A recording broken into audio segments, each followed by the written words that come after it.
Okay, so I just want to get out of the way that I really hate AAA with passion. AAA games usually release unfinished way more often than, releasing its finished product. In fact, I would like to say that there hasn't really been any AAA games released with the $60 price tag that have like released in a completely finished state. Like it's been a very long time since we've had a game that is like released like that.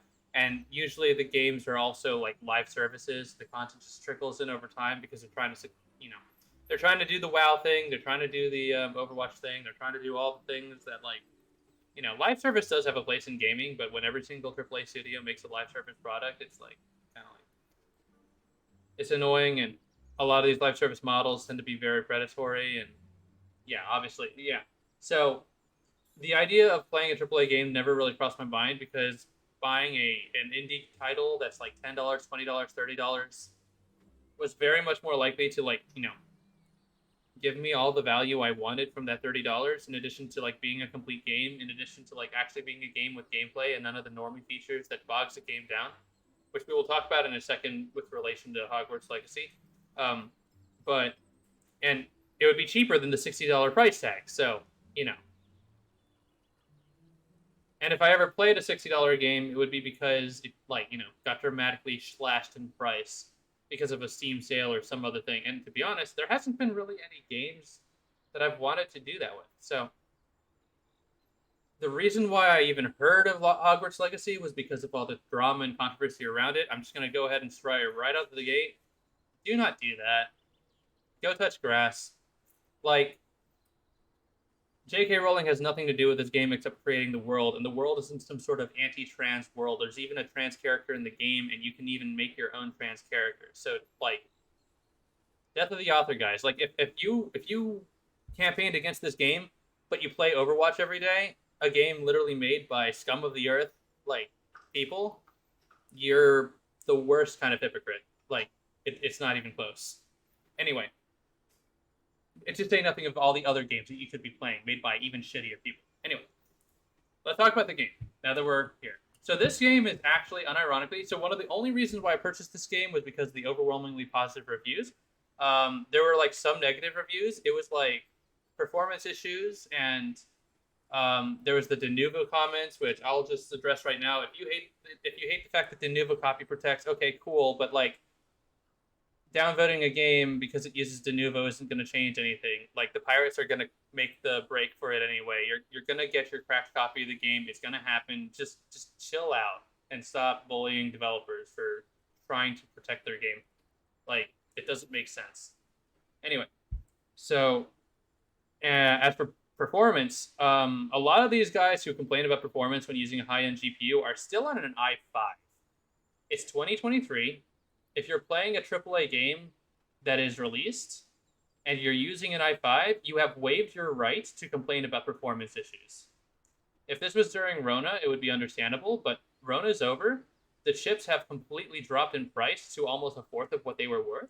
So i7 minimum, i9s are only $500. And if you're a PC gamer and you're trying to do this high-end stuff, you need a high-end processor. Like stop cucking yourself and making dishonest reviews. Okay, now I got that out of the way, let's talk about the game itself, right? So I saw the overwhelmingly positive reviews. I was like, I'm just going to give it a try. It looks interesting. It looks awesome. Okay, so right off the bat, the game does start really slowly. It's like a bunch of cutscenes, a bunch of introduction to the game. All the game elements are introduced to you in universe. So like, for example, this book, right? This book is a book that is given to you because you're a fifth year entering the school, and it's to help you catch up. And what this allows you to do is allows you to find lore objects, kind of like in Metroid Prime, and that adds to your logbook. Here we have 53% of challenges and collections. We have 22% of the exploration. Not bad. Field pages, we have 82% of them. That means we almost have all of them. There's like a couple areas in Hogwarts and Hogsmeade I can't really go to yet because of Alohomora unlocks. Anyway, so yeah, and this is all introduced to you in universe. The book even has like a magical feature that allows you to see waypoints, and the waypoints are introduced to you in universe as well. Let me spoiler. Let me just So this like shows me a waypoint that goes back there. This is the book literally guiding you, like it's introduced you in the universe, which is kind of cute. All of the gameplay elements are introduced to you in element like this, but that also has a downside. Well, okay, it has an upside of immersion. It has a downside of introducing the game really slowly to you. There is a lot in this game, right? But let's go ahead and talk about the core features. Overworld exploration is exactly like every other like Skyrim clone. That's really unfair to say Skyrim clone because Far Cry and all the other like open world games, they just follow a formula that makes an open world experience work. There's like objects and items in the thing. There's like little like mini game trials to do. Let's go ahead and go to one right now actually, so I can just show you. So there's like a Merlin's trial. These are like the little like finding the Korak seeds in the Breath of the Wild as an example.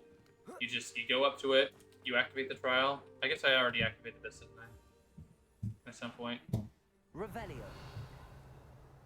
Okay, no, I never completed it. So there's like a thing there, and I have to guide fireflies to it, basically. Like, or no, that's a different thing. It doesn't matter.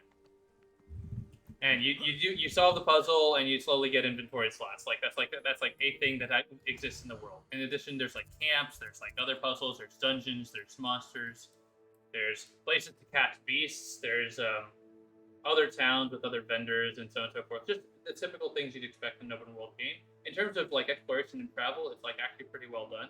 You get a flying mount pretty early. And it is very much an unlimited realm of freedom of flight. There are some invisible walls and barriers for like high mountains where you have to go through the mountain via cave. But otherwise, it's basically fully free movement. And the broom actually controls pretty beautifully as well. In addition to this, you get like rideable mounts. I'm not going to go through them because they're a bit spoilery. Let's just move on to combat though. So the combat is actually pretty fluid. You have a basic attack. You have a bunch of different other spells. When you're out of combat, like they can be used for utility and therefore don't have a cooldown. But when you're in combat, they will have a cooldown. You are given one hotbar at the start, and you don't get access to all the other hotbars until I want to say 50% of the way through the game, which is really unfortunate. It's really late, like when they actually give you like the rest of the hotbars, and that's really just it's pretty bad. That being said, the hotbar system is pretty good. I don't like rotating hotbar systems. In MMOs, I normally tend to discourage people from using a rotating hotbar. I'm not like Eric Musco, who literally shows it off on stream and was like, look, I'm really confident with it while making like every mistake imaginable.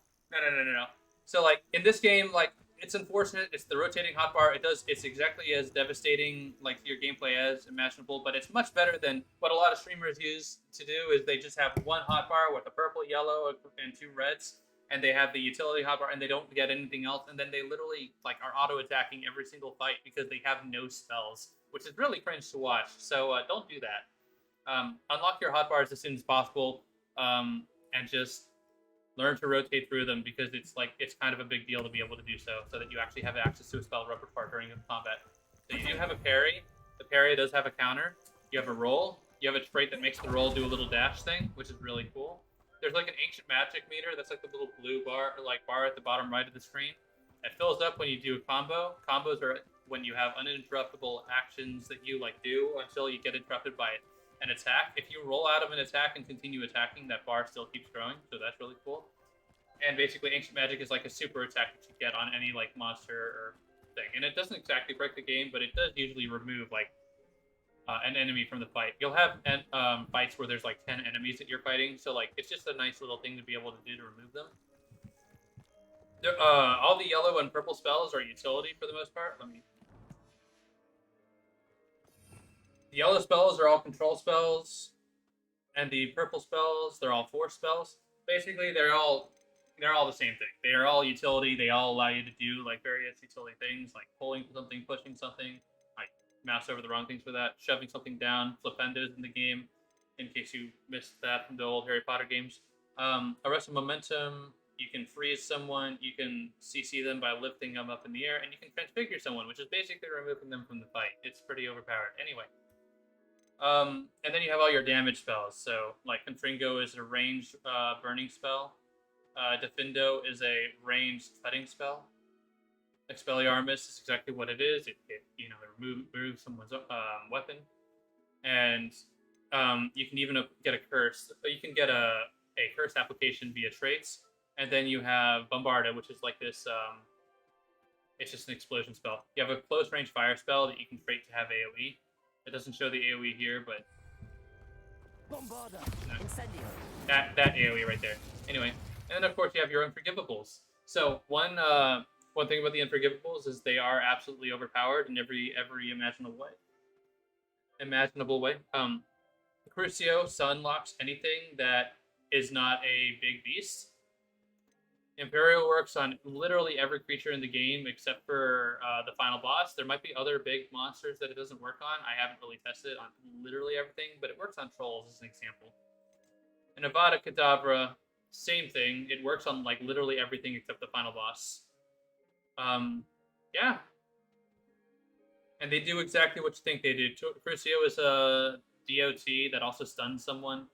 It's just a DOT if you use it on a troll. Imperial literally makes them like a mind-controlled slave for like a certain amount of time. By the way, Crucio is the duration is longer than the cooldown, and Imperio is the other way around. Imperio will be like still on cooldown when their Imperio wears off. Avada Kedavra instantly kills everything. Well, instantly kills a thing, and it has an extremely long cooldown. Not noted here, but yeah, obviously it has a long cooldown. It literally completely kills something. So the interesting about this is that the game doesn't really care that you have, know, and use these curses. You can use them in front of teachers and students, and none of them will give a fuck. I haven't really gotten to a point where they do give a fuck, but it doesn't look like they do as of completing the MSQ. So, anyway. You can juggle people by using, let me... Let's see if I can find literally anything. Literally any camps or... Okay, so this is a town. Well, surely.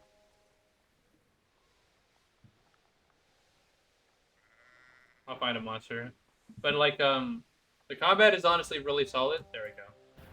Not your best. You can juggle someone. I just got hit. But of course, you also have your DPS spells.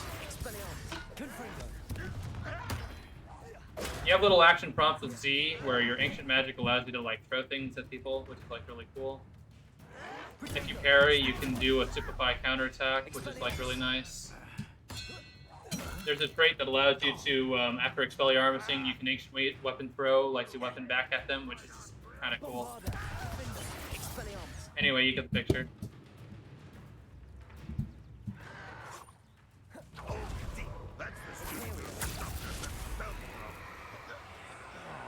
There's no enemy, but as you can see, it just completely sunlocks them and makes them unable to fight, which is just kind of busted. Yeah, all Unforgivables are extremely busted. Despite the fact that they are overpowered, I like to say that the combat is still pretty challenging. I played and beat this on the hardest difficulty. Unless there is a harder difficulty that is to be unlocked, like after like beating the game, who knows?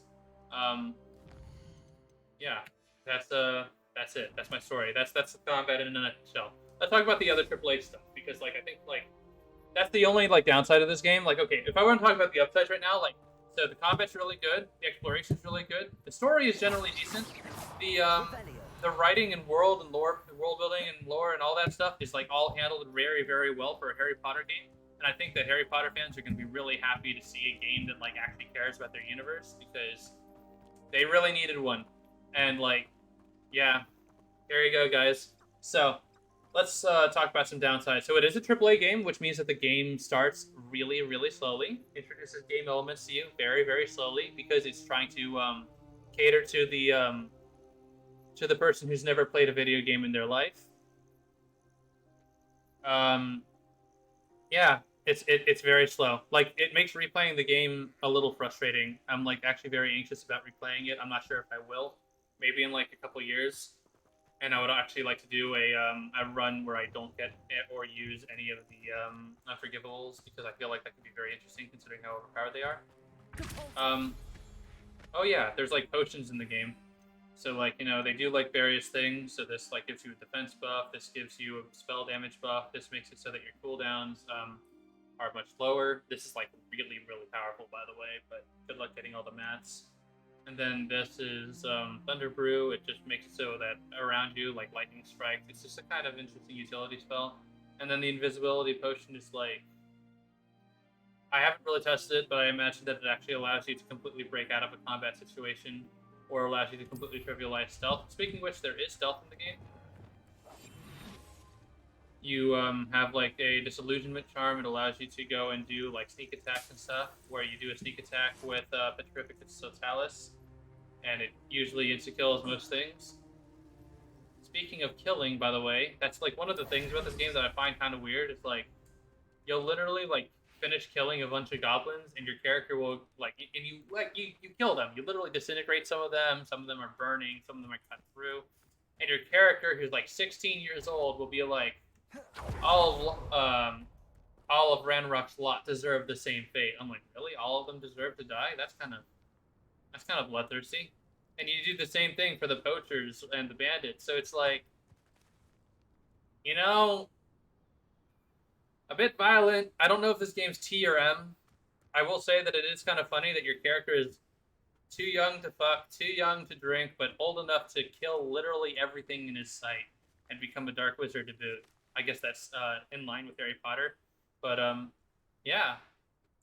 It's a little jarring because the game is pretty woke in a lot of other ways. So it's like, if they're like promoting like wanton bloodthirst and tribalism, it's just kind of, it clashes with a lot of things, especially since a spoiler alert, one of the goblins that helped you used to be part of Ranlock's lot, and if you killed him, you would have never helped you.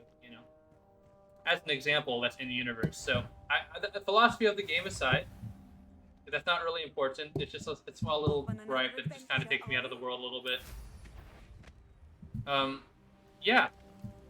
Let's talk about the other AAA things. So, obviously, being a AAA game, everything is voice acted, from the quests, the side quests, to literally every single cutscene and every single interaction. Every single character has voice lines. Your character has voice lines that reacts to things. The enemy, by the way, the enemy is like the only like time like that you get noticed for using dark magic. They get surprised that you're using dark magic, which is really funny. But yeah. Also, like, there's a lot of different mini games, such as like, the flying mini games, and like here you can see like a bunch of balloons. If I pop all 5 of these balloons, like, I get a thing. You get the picture. Like, it's your typical explore the world and do all the things. Is anyone really surprised? Like, that's kind of how it works. Yeah. There's a hunting mini game where you hunt and capture beasts, and you can feed and pet them, and you can breed them. All of these are spoilers. Sorry. Anyway. Oh yeah, and you also do have a housing system in the game. This is also kind of a spoiler, but we may as well just go deep into this.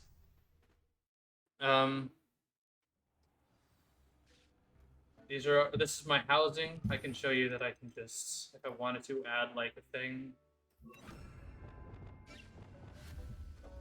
I can like add furniture. I can add like paintings if I wanted to. Go back to. Deep thinks you've made marvelous improvements here. You get the picture, right? It's a housing situation, but more than just the utility stuff, or more than just the ambient stuff, you can make potion brewing stations, plant growing stations, and so on and so forth. You have a menagerie where you can keep monsters. I'm not going to bother going through that system because it's not. You have like the typical dialogue from your NPCs that do various things, which is like really, really cool. Okay, AAA game, typical. It's just everything speaks. Everything has voice acting. The voice actors did a really good job. The voice acting, for the most part, 9 out of 10, very good. One thing that I will say is that the pace of the game is slowed down dramatically because of this, which is a bit of a downside. But I guess you can just skip cutscenes if you're playing through it a second time, right? But another thing I want to point out on this is that because the game, one of the good things the game does is that it does push you to explore and really encourages exploration quite a bit. I basically cleared out Hogwarts, so I can't really show you, but basically you use Revelio, which is basically your, the Metroid, Samus Returns, like, scan thing that scans, like, the entire room to show you where the solution, might be or whatever.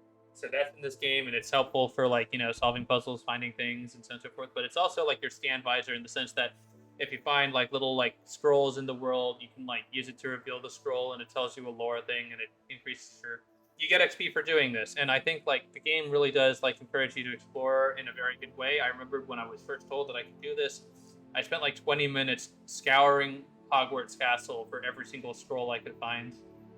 So if a game makes you do that and you do it naturally, I say the game did something good. That's my 2 cents.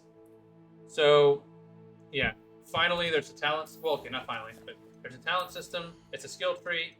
It works exactly as a skill tree does. So my Incendio used to just do a single target to in front of me. Now it AOE's. My Confringo used to just hit someone with fire. Now it also sprouts up to fireballs. I'm going to just not spoil the rest of this, but a lot of this talent tree, this is easily probably one of the best talent trees I've seen in a video game in a very long time. Very impactful decisions across the board, very powerful decisions. You can't get every single one of them, so you have to choose wisely, and they do dramatically change your gameplay experience. I don't have any word on whether or not you can like get different builds out of this. It's not important right now. I'm just going to say for your first time through, since a lot of people are only going to play this one time through, it's a very good experience. Let's talk about gear. Gear is a little bit of a disappointment, but to be perfectly honest, I think it's fine the way it is. You basically just have 6 slots of gear that matter. Each of them just gives you like defensive stats or offensive stats. So this gives 48 offense, and this gives 77 offense. This gives 72 defense, and sometimes you can upgrade. So there is an upgrade system where you can upgrade them to have like the other trait, or upgrade them to have like the You see how at the bottom there it says, oh, you can't see, but okay, it says concentration 1, right? And like it says increased damage of all spells. So like little talents like that, some of them are like increased power of dark magic, increased resistance against spiders, and so on and so forth. And you can min-max them with a system here. Let me just really quickly. You can min-max them with a system here by using the loom here. You can upgrade and change like all the different like things. So if I go to view traits, here are all the traits that I've unlocked. You have to literally see them on gear, or see them, or unlock them via other things, I think. But yeah, significantly increase the damage from Barza, and in order to do that, I need Neaselfur. So that's why you collect beasts. So I would talk about the beast collection system. Eventually, you get told that you can collect beasts with a little magic briefcase, but I'm pretty sure it's from Strange Beasts and Where to Find Them. I'm not entirely sure. It doesn't matter. I didn't watch that film. Nobody watched that film. Anyway. But yeah, you can collect beasts and you can breed them and you can get their like animal parts. You're just not quite a poacher. In fact, you can't poach. That's it. That's the system. And you use those parts to upgrade your gear.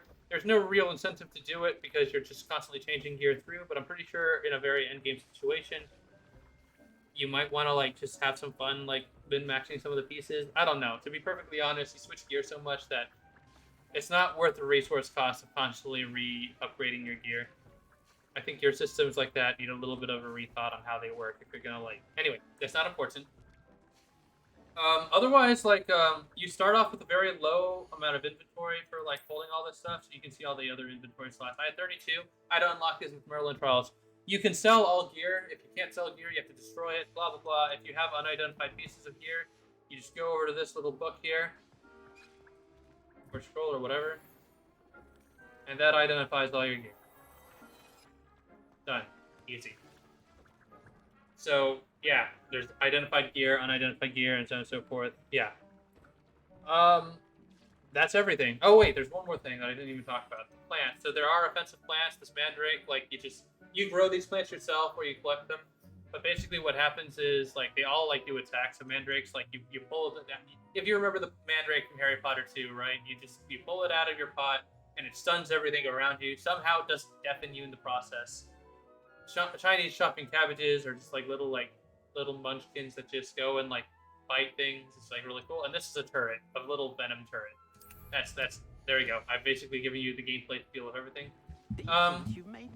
Overall, the difficulty of the game, it is, if you're playing on the hardest difficulty, the game does do a generally good job balancing the difficulty with the tools you have, but I will say that there are points where it does not actually match at all. For example, Very early on in the game, you will be face off in a duel with 4 wizards, each of them using various protection magic, and you are only with one ally, and you have to deal with all of them at once. And it's literally a parry fight or dodge fight until you like slowly whittle them down, and it's really, really miserable. And I expect a lot of players to switch down the difficulty at this point, and they really shouldn't, because that's the hardest part of the game. I'm not even joking.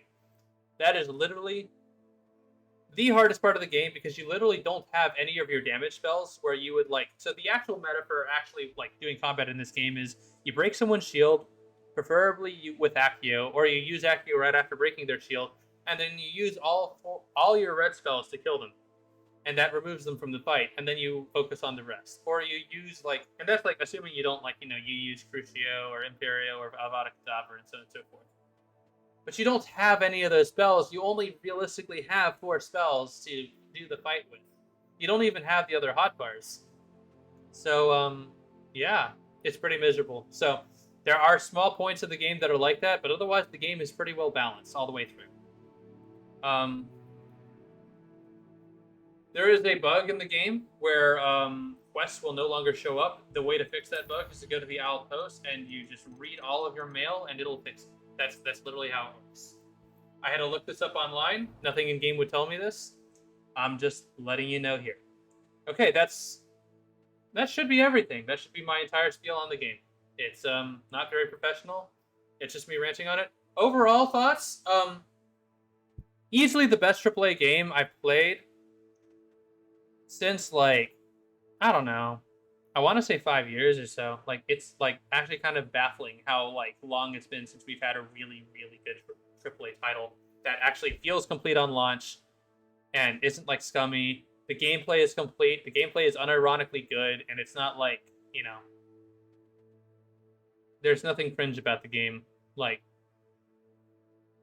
mostly. I mean, it depends on your worldview, but that's not important. Yeah. If every other game that released for $60 was like this quality, I'd be perfectly fine with going and buying $60 games again. But until then, I'm just going back to indie games like, Bug Fables and stuff. Bug Fables is amazing, by the way. Tooth and Tail is amazing. I could go through my Steam library on here. That's not the point. The point is, yeah, this game was really good. And I think that a lot of the hate that the game got for literally no reason is completely unwarranted. So, go give it a purchase, or wait until it goes on sale in like a year or so and give it a try. You're gonna really enjoy this game if you like Harry Potter. If you don't like Harry Potter, you might be able to appreciate the fact that the game has just got really solid everything. So, yeah. And if Harry Potter is just not your cup of tea, then yeah, this game isn't for you. The gameplay will not save you not liking Harry Potter. Yeah. That's it. I really just hope, like, in the future, AAA, like, they just focus more on like perfect releases like this. Like, I feel like one of the big downsides right now is like if every game studio tries to make a finished product like this, they will all drown each other out. I think this game only really stood out to me because AAA just sucked for like the past 10 years. So it could be that like they just can't afford to do this for whatever reason, despite making bunches of money. They've really increased the bar for like making any sort of game of this caliber, because like every game has to be fully voiced. Every game has to like cater to the normies and literally hold their hand, hold their dick until they like, know how to fucking walk in a video game that has 3D controls. So I basically already expect every game to do this. That's kind of the par for the course. It's one of the reasons why I like indie, because indie doesn't normally hold your hand, and you can actually spend more time having fun in the game instead of being lectured for 30 minutes.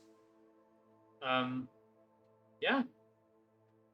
I don't really have anything else to say except 9 out of 10. This isn't going to make me go back into buying AAA games, but this is a start. Like, thank God for this game, because like this helps me to like put a lot of faith that it is possible to use AAA to like make an actually good products. Like, yeah. That's it. That's it. I don't know how to end these things.